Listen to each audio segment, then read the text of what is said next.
Hi అందరికీ. అందరు ఎట్లున్నారు? బాగున్నారా? నేను కూడా బాగున్నా. బ్యాక్‌గ్రౌండ్ చేంజ్ అయింది. ఎక్కడ అని అనుకుంటున్నారా? ధూళికట్ట వెళ్తున్నాం మా ఊరికి. పెద్దపల్లి దగ్గరే ఉంటుంది. పెద్దపల్లి డిస్ట్రిక్ట్. చాలా రోజులైతుంది ధూళికట్టకు పోక. మా ఆయన ఒక పని మీద వెళ్తుండు. ఇక ఆయన పోతుంటే ఆయనతో పాటు నేను కూడా వెళ్తున్నా. మేమిద్దరమే వెళ్తున్నాం. నా బిడ్డ ఏమో మా అమ్మ వాళ్ళ ఇంటి దగ్గర ఉంది. నా కొడుకు పెద్దపల్లిలో మా అత్తమ్మ వాళ్ళ దగ్గర ఉన్నాడు. పల్లెటూరు అట్మాస్ఫియర్ అయితే నాకు మంచిగా అనిపిస్తుంది. పర్మనెంట్గా ఉండడం అయితే నాతో కాదు కానీ అప్పుడప్పుడు ఇట్లా వెళ్ళి వస్తే మంచిగా అనిపిస్తుంది. ఇక ధూళికట్టలోకి ఎంటర్ అయినాం. ధూళికట్టలో పెద్ద చెరువు ఉంటుంది. అదే ఇది. దీనికైతే పెద్ద హిస్టరీనే ఉంది. ధూళికట్టకు కూడా హిస్టరీ ఉంది. ఒక వీడియోలో నాకు తెలిసిన ఇన్ఫర్మేషన్ ఇంకా తెలియంది కూడా ఇన్ఫర్మేషన్ అంతా ప్రతి ఒక్కటి వీడియో వేసి పెడతా. ఇక మేమైతే మా మామయ్య వాళ్ళ నడిపన్న వాళ్ళ ఇంటికి వెళ్ళినాం. ఆ అత్తమ్మ అయితే ఫుల్ చెట్లు పెడుతుంది. మేము వెళ్ళిన ప్రతిసారి ఏదో ఒకటి కంపల్సరీగా తెచ్చుకుంటాం. అంతే కదా, సొంత ఊరికి పోతే ఏదో ఒకటి తెచ్చుకుంటాం. వట్టి చేతులతో అయితే అస్సలు రాము. ఇక వంకాయ చెట్లు పెట్టింది, ఇంకా చిక్కుడుకాయ కాకరకాయలు కూడా పెట్టింది. కాకరకాయలు మాత్రం కొంచెం చిన్నగానే ఉన్నాయి. ఇక ఇక్కడైతే రాములకాయలు అయితే కొన్నే ఉన్నాయి. మేమైతే అంతకుముందు ఒకసారి పోయినప్పుడు రాములకాయలు అయితే ఫుల్ తెచ్చుకున్నాం. అవి ఎంత తిన్నా కూడా ఒడవలేదు, అన్ని కాయలు తెచ్చుకున్నాం. వంకాయలు కూడా తక్కువనే ఉన్నాయి, కోసినట్టున్నారు. ఇక అయితే వీటన్నింటికి చీడలు పట్టింది. అందుకే కట్టెలపై బూడిద ఉంటుంది కదా, అదైతే అంతా పోసిల్లు. అట్లా బూడిద పోస్తే పోతుంది ఏమన్నా చీడలు ఉన్నా. చాలామంది అట్లనే చేస్తారు. ఇక కొత్తిమీర అయితే మంచిగానే అలికిల్లు. ఇక ఇక్కడ కందికాయ చెట్టు ఉన్నది, కాకపోతే కాయలన్నీ ఇక ఎండిపోయినాయి. ఇంకో పక్క కందికాయ చెట్టు ఉంది.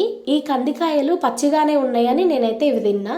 ఇక ఇవైతే అత్తమ్మ కొత్తిమీర అలిగింది.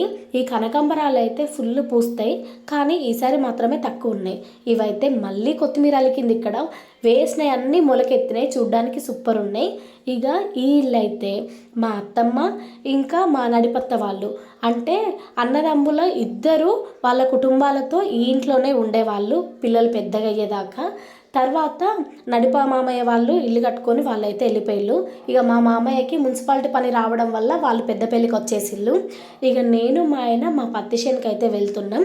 నాకు కందికాయలు కావాలని చెప్పిన పత్తి చేను వేసిళ్ళు, మధ్యలో కందికాయలు కూడా వేసిళ్ళు. కందికాయలు తెంపుకుంటాం, ఇంకా ఇంట్లోకి కందులు కూడా వస్తాయి.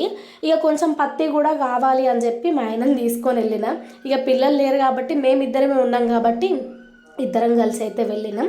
ఇక కందికాయ అయితే బాగానే ఎండిపోయింది. అసలు మరి సీజన్ అయిపోయిందో ఏమో కానీ అక్కడక్కడ మాత్రం పచ్చికాయలు ఉన్నాయి. బాగా వెతికి తెంపిన, చాలా టైం పట్టింది. ఇక కొన్ని కందికాయలు తెంపుకొని మామయ్య వాళ్ళ ఇంటికి వెళ్ళినాం. ఇక అక్కడైతే చిక్కుడుకాయలు బాగానే ఉన్నాయి, కానీ నేనైతే కొన్ని తెంపుకున్నా. నేనే వీడియో తీసుకుంటూ నేనే తెంపిన.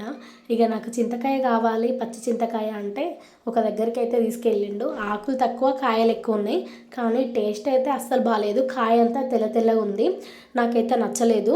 అందుకే మళ్ళీ మామయ్య వాళ్ళ ఇంటికి వచ్చినాం. మేము అసలు ధూళికట్టకు ఎందుకు వెళ్ళినాము అంటే మా ఆయన ఏటీఎం కార్డ్స్ అక్కడ ఉన్నాయి, అందుకే వెళ్ళినాం. కందికాయలు తెంపినప్పటి నుండి నాన్ స్టాప్గా తింటూనే ఉన్నా, నా నోరు ఆడుతూనే ఉంది. చిక్కుడుకాయ తెంపిన సట్టలున్నాయని తెంపలేదు అంటే అవే బాగుంటాయి టేస్ట్ అని మా ఆయన అవైతే తెంపిండు. ఇక ఈ చీర అయితే మహిళా సంఘం గ్రూప్లో ఉన్న వాళ్ళకి ఇచ్చిళ్ళు. నేను ఊర్లో మహిళా సంఘం గ్రూప్లో ఉన్నా, అందుకే వచ్చింది. ఇక చిక్కుడుకాయ అయితే తెంపుకున్నా కావాల్సినంత. కాటన్ కూడా నాకు కొంచెం కావాలి అని తెంపుకున్నా. మళ్ళీ కందికాయలు ముంగటేసుకొని మళ్ళీ అవి పోతని చెప్తున్నా. మా ఆయన అయితే బయటికి వెళ్ళిండు మా నడిపి మామయ్య వాళ్ళ కొడుకుతో, మా మరిదితో. ఇక మా మామయ్యకి అయితే నాకైతే కందికాయ సరిపోలే మామయ్య, మేమైతే తక్కువ తెంపుకున్నాం, నాకు ఇంకా కావాలి అంటే మామయ్యతో మళ్ళీ నేను చేనుకి వెళ్ళిన. మేము స్టార్టింగ్లో ఉండే తెంపినాము, ఇంకా లోపల దాకా పోలే కాబట్టి నాకైతే అన్ని ఎండిపోయిన కందికాయలే కనిపించినాయి. ఇక లోపలికి పోయేసరికి కందికాయలు అయితే మంచిగా ఉన్నాయి, పచ్చిగా బాగున్నాయి. ఇక కాయలు అయితే నేనైతే బాగానే తెంపుకున్నా. ఇక తర్వాత కొంచెం ముందుకు వస్తే చింత చెట్టు ఉన్నది. ఇది 3 పొత్తుల చింత చెట్టు అంట. ఇక మాకు కూడా అందులో పాలుంది కదా అని నేను చింతకాయ కూడా తెంపుకున్నా, పచ్చి చింతకాయ. ఇక అక్కడైతే టేస్ట్ చేసిన పచ్చి చింతకాయ సూపర్ ఉంది టేస్ట్. ముందు వేరే చింతకాయలు తెంపిన, చెట్టు నిండా కాయలు ఉన్నాయి కానీ టేస్ట్ అయితే అస్సలు బాగాలేదు. ఈ చింతకాయలు అయితే టేస్ట్ బాగుంది. ఇక ఇంటికైతే వెళ్తున్నాం. ఇంతకీ చెప్పలే కదా ఈ వీడియో ఎప్పుడు తీసినా అని. పోయిన ఆదివారం 1 వీక్ దాటింది, ఇప్పుడు అప్లోడ్ చేస్తున్నా. బాయ్, ఇంతే వీడియో. అలాగే మన ఛానల్ని సబ్స్క్రైబ్ చేయండి, లైక్ చేయండి. లైక్ చేయమని ఇంతగానం అడుగుతున్నా అంటే అర్థం చేసుకోండి.